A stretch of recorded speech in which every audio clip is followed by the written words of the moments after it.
Askush nuk ta thot këtë qartë, prandaj po ta them unë tani.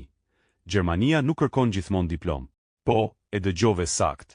Jo çdo punë, jo çdo rast, por në shumë profesione përvoja vlen më shumë se letra. Nëse ke ushtruar një profesion në vendindje për disa vite, sot ligji i ri të hap një derë që shumica as nuk e din që ekziston. Nuk po flasim për dokumente boshe apo shkollë fiktive, por për punë reale, vite reale dhe eksperiencë reale.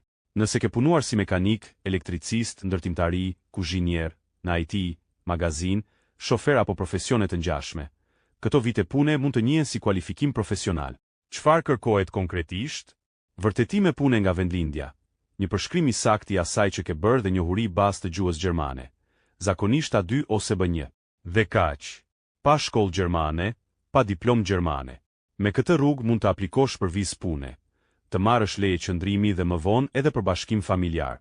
Shumë njerëz po e humbin këtë shans, sepse mendojnë se pa diplomë nuk ka asnjë rrugë. Por ka. Dhe është plotësisht ligjore. Nëse ke pasur një profesion në vendlindje dhe do të dish si të njihen vitet e punës dhe profesioni yt në Gjermani, komento poshtë dhe ta tregoj hap pas hapi rrugën ligjore.